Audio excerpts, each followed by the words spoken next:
नमस्ते दोस्तों।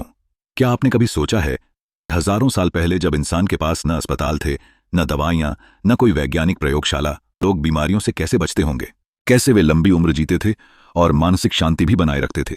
इसका उत्तर जानने से पहले आपसे सादर निवेदन है कि वीडियो को पूरा जरूर देखें। यह ज्ञान आपको कहीं नहीं मिलेगा। आज के वीडियो का टारगेट है 1000 लाइक्स एंड 100 कमेंट्स, तो प्लीज इसे पूरा कर देना। तो चलिए ज्ञान की गंगा में डुबकी लगाते हैं। दोस्तों, इसका उत्तर छुपा है हमारे प्राचीन ग्रंथ अथर्ववेद में। यह वह वेद है जिसमें न केवल मंत्रों की शक्ति है, बल्कि चिकित्सा, स्वास्थ्य, ऊर्जा और ब्रह्मांड के रहस्य भी छिपे हैं। अथर्ववेद को अक्सर लोग केवल धार्मिक अनुष्ठानों का ग्रंथ समझ लेते हैं, परंतु असल में यह वेद है जीवन का विज्ञान। इसमें जड़ी बूटियों से लेकर मंत्र चिकित्सा तक, रोगों के इलाज से लेकर घर की सुरक्षा तक और मानसिक शांति से लेकर ब्रह्मांड की ऊर्जा तक हर ज्ञान समाया हुआ है।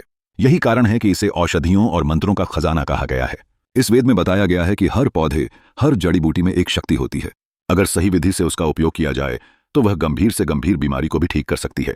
इसमें एक मंत्र आता है, भेषजम भवति शन्नः, यानी यह औषधि हमारे लिए शांति और स्वास्थ्य का कारण बने। सोचिए, कितनी अद्भुत सोच थी कि औषधि केवल शरीर को नहीं, मन को भी संतुलित करती है। अथर्ववेद के ऋषि यह भी जानते थे कि मन और शरीर गहराई से जुड़े हुए हैं। अगर मन अशांत हो तो शरीर भी बीमार पड़ जाएगा। इसलिए इसमें ध्यान और प्रार्थना को भी चिकित्सा का हिस्सा बनाया गया। आज आधुनिक विज्ञान भी मानता है कि स्ट्रेस और एंजाइटी से बीमारियां बढ़ती हैं, परंतु हमारे ऋषि इसे हजारों साल पहले ही लिख चुके थे।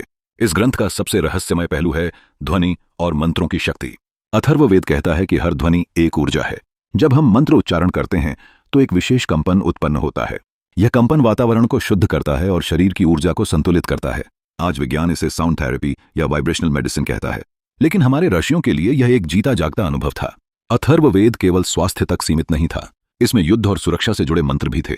इनका उपयोग शत्रु को रोकने, घर को सुरक्षित करने और समाज में संतुलन बनाए रखने के लिए किया जाता था। इससे पता चलता है कि वेद केवल पूजा पाठ नहीं, बल्कि जीवन के हर क्षेत्र का मार्गदर्शन करने वाला ग्रंथ था।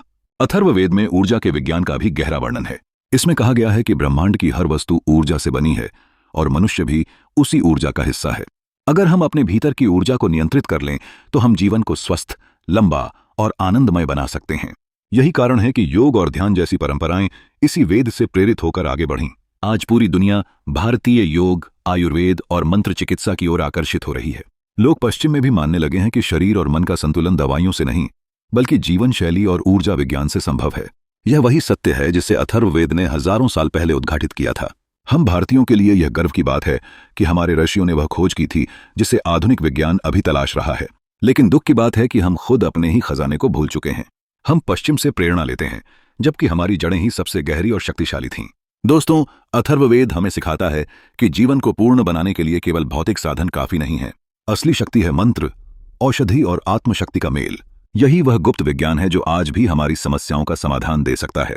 अगर हम इसे फिर से अपनाएं तो न केवल हमारा शरीर स्वस्थ होगा, बल्कि हमारा मन और आत्मा भी प्रकाशित हो जाएगी।